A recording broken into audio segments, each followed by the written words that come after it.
ധർമ്മസ്ഥല വെളിപ്പെടുത്തൽ അന്വേഷണത്തിൽ പൂർണ്ണ തൃപ്തി എന്ന ആക്ഷൻ കമ്മിറ്റി വെളിപ്പെടുത്തൽ നടത്തിയ മുൻ ശുചീകരണ തൊഴിലാളി പറയുന്ന ആഴത്തിൽ കുഴിക്കണമെന്ന് ആക്ഷൻ കമ്മിറ്റി അംഗം ജയന്ത് 24 പറഞ്ഞു.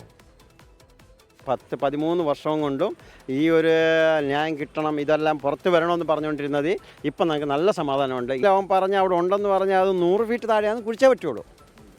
അത് 2 ഫീറ്റാണെങ്കിൽ അതിൻ്റെ രീതിയിലായിരിക്കും അത് നടന്നുകൊണ്ടിരിക്കുന്നത്. അതുകൊണ്ടായിരിക്കും അത്രയും കുഴിച്ചത്. അവരിപ്പോൾ ഇല്ലെങ്കിൽ 1 ഏക്കർ സ്ഥലത്തിനും ഇവിടെ ഉണ്ടെന്ന് പറഞ്ഞാൽ എടുക്കണം. അത് പറ്റിയെന്ന് പറഞ്ഞ് ഓരോ ഓഫീസറിനും ഇവിടുന്ന് പോകാൻ പറ്റിയല്ല. അവൻ പറഞ്ഞ് എന്താ അത് എടുക്കണം, അതാ ഇന്നത്തെ നിയമത്തിൽ ഇന്ന് ജോലി ചെയ്തുകൊണ്ട് അതിൻ്റെ രീതി നടന്നുകൊണ്ടുണ്ട്. 3-ാം ദിവസത്തെ പരിശോധന ആരംഭിച്ചിട്ടുണ്ട്. നേത്രാവതി പാലത്തിനടുത്തുള്ള വനത്തിനകത്തെ സ്പോട്ടുകളിലാണ് പരിശോധന നടക്കുന്നത്. വിവരങ്ങളുമായി മുഹമ്മദ് റഹീസ് ധർമ്മസ്ഥലയിൽ ചേരുന്നു. റഹീസ്, ഏതെങ്കിലും തരത്തിൽ ആദ്യഘട്ട പരിശോധനകളിൽ ഈ പറയുന്ന പോലെ ഒന്നും കണ്ടെത്താൻ കഴിഞ്ഞിരുന്നില്ല അവിടെ. അപ്പോൾ ആ കണ്ടെത്താൻ കഴിയാത്തത് എന്തുകൊണ്ടാണെന്നാണ് ആക്ഷൻ കമ്മിറ്റി പറയുന്നത്? ഇനിയുള്ള പരിശോധനകളിൽ ആക്ഷൻ കമ്മിറ്റിക്ക് പ്രതീക്ഷയുണ്ടോ റഹീസ്?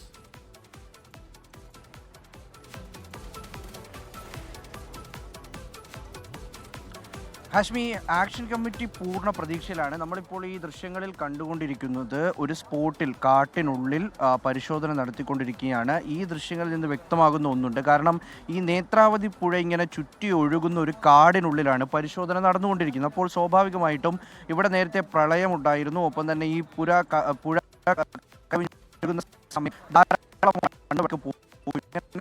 ഈ പ്രകൃതി ദുരന്തങ്ങളൊക്കെ പലപ്പോഴും പല രീതിയിൽ ധർമ്മസ്ഥലയിലെ പരിശോധന തുടരുകയാണ്. വെളിപ്പെടുത്തലിലെ അന്വേഷണത്തിൽ പൂർണ്ണ തൃപ്തി എന്ന ആക്ഷൻ കമ്മിറ്റി പറയുകയാണ്. ഇപ്പോഴും അവിടെ പരിശോധന തുടരുന്നു. നേത്രാവതി പുഴയോട് ചേർന്ന വനത്തിനകത്തെ സ്പോട്ടുകളിൽ ആണിപ്പോൾ പരിശോധന നടക്കുന്നത്.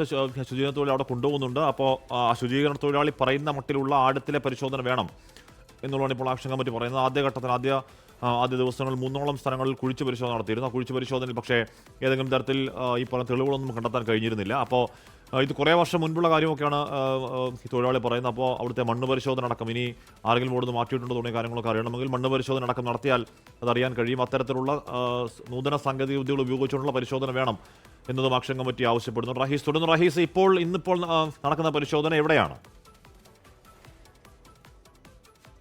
നേത്രാവതി പുഴയോട് ചേർന്നുള്ള പ്രദേശങ്ങളിലാണ് ഇപ്പോഴും പരിശോധന തുടരുന്നത്. ഈ 13 സ്പോട്ടുകൾ ഈ പുഴയോട് ചേർന്ന പ്രദേശത്താണ്. അതിൽ തന്നെ ഒരു 2-3 സ്പോട്ടുകൾ റോഡിൽ നിന്ന് കാണാൻ പറ്റുന്ന തരത്തിലുള്ള സ്പോട്ടുകളാണ്. അപ്പോൾ അവിടെ ചേർന്നുള്ള പ്രദേശങ്ങളിലാണ് ഇപ്പോൾ പരിശോധന നടക്കുന്നത്.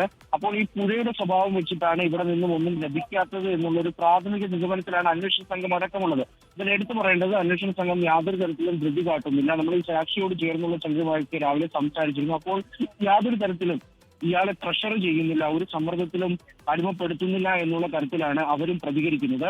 അങ്ങനെ ഇപ്പോൾ ഇവിടേക്ക് മണ്ണുമാന്തി യന്ത്രം എത്തിച്ചിട്ടുണ്ട്. ഇന്നലെ 2-ാം ദിവസം മണ്ണുമാന്തി യന്ത്രം ഉപയോഗിക്കാൻ കഴിഞ്ഞിരുന്നില്ല. അത് വനത്തിന് ഉള്ളിലെ പ്രദേശമായിരുന്നു. അവിടേക്ക് മണ്ണുമാന്തി യന്ത്രം എത്തിക്കാൻ കഴിയില്ലായിരുന്നു. പക്ഷെ ഇപ്പോൾ അത് എത്തിച്ചിട്ടുണ്ട്. ഒപ്പം തന്നെ പമ്പ് സെറ്റ് ഉപയോഗിച്ചിട്ടുണ്ട്. മോട്ടോർ ഉപയോഗിച്ച് വെള്ളം പമ്പ് ചെയ്ത് കളയുന്നുണ്ട്. ഈ 1.5 അടിയൊക്കെ കുഴിക്കുമ്പോഴേക്കും വെള്ളമാണ് കാണുന്നത്. സ്വാഭാവികമാണ്, ഈ ഭൂപ്രകൃതിയിൽ അങ്ങനെ തന്നെയാണ്. അപ്പോൾ ആ തരത്തിൽ വെള്ളം കാണുന്നത് കൊണ്ട് തന്നെ ഇപ്പോൾ ഈ മോട്ടോർ ഉപയോഗിച്ചുകൊണ്ട് വെള്ളം വറ്റിക്കുക എന്നുള്ളൊരു പ്രക്രിയ കൂടി നടന്നുകൊണ്ടിരിക്കുകയാണ്. ഒരു 3 സ്പോട്ടുകളെങ്കിലും ഇന്ന് പരിശോധിക്കാൻ കഴിയുമെന്നാണ് അന്വേഷണ സംഘം കരുതുന്നത്. അങ്ങനെയാണ് എന്നുണ്ടെങ്കിൽ പരിശോധന കുറച്ചുകൂടി നാളെ കൊണ്ട് തന്നെ ഈ 13 സ്പോട്ടുകളിലെ പരിശോധന കഴിയും എന്നുള്ളൊരു സൂചനയാണ് ലഭിക്കുന്നത്. ഇതുവരെയും സ്ഥിരീകരിച്ച അന്വേഷണ സംഘം ഒന്നും ലഭിച്ചതായി പറഞ്ഞിട്ടില്ല. ചില വാർത്തകളൊക്കെയും ചില തുണികളുമായി ബന്ധപ്പെട്ടിട്ടൊക്കെ വരുന്നുണ്ട്. പക്ഷേ അതൊക്കെയും ഇവിടെ നേത്രാവതി സ്നാനഘട്ടം അടുത്തുണ്ട്, അവിടെ നിന്ന് ഒഴുകി വന്നതാകാം എന്നുള്ള ഒരു നിഗമനത്തിൽ തന്നെയാണ് SIT ഉള്ളത്. ഈ കേസുമായി ലിങ്ക് ചെയ്യുന്ന ഒന്നുമില്ല എന്ന് SIT ഇന്ന് രാവിലെയും വ്യക്തമാക്കിയിരുന്നു. അപ്പോൾ ആ ഘട്ടത്തിലാണ് ഇപ്പോൾ അന്വേഷണം പുരോഗമിക്കുന്നത്. എന്തായാലും SIT സംഘവും ഈ ശുചീകരണ തൊഴിലാളി പറയുന്നത് പോലെ തന്നെയാണ് ഈ സെർച്ച് നടത്തുന്നത്. ആഷ്മി, ഓക്കെ, ഒരുപാട് മൃതദേഹങ്ങളുണ്ട് എന്നുള്ളതാണ് ശുചീകരണ തൊഴിലാളി നേർക്കുനേർ കൊണ്ട് കുഴിച്ചിട്ട കാര്യമൊക്കെ അദ്ദേഹം പറയുന്നുണ്ടായിരുന്നു. എന്തായാലും അതിൽ ആദ്യഘട്ടത്തിൽ പരിശോധനയിൽ കാര്യമായ തെളിവൊന്നും കണ്ടെത്താൻ SIT കഴിഞ്ഞില്ല. 2-ാം ഘട്ട പരിശോധന തുടരുകയാണ്. എന്തായാലും ഉയർന്ന ഗുരുതരമായ ആരോപണങ്ങളാണ്. അപ്പോൾ ആ ആരോപണത്തിലെ ഈ പരിശോധന അതിനിർണായകമാണ്. ലോകത്തെവിടെയായാലും ഏത് സമയത്തും 24 വാർത്തകളും ഓഗ്മെന്റഡ് റിയാലിറ്റി പാക്കേജുകളും എക്സ്പ്ലെയിനറുകളും വിശദമായി കാണാൻ ഞങ്ങളുടെ YouTube ചാനൽ നിങ്ങൾക്ക് സബ്സ്ക്രൈബ് ചെയ്യാം.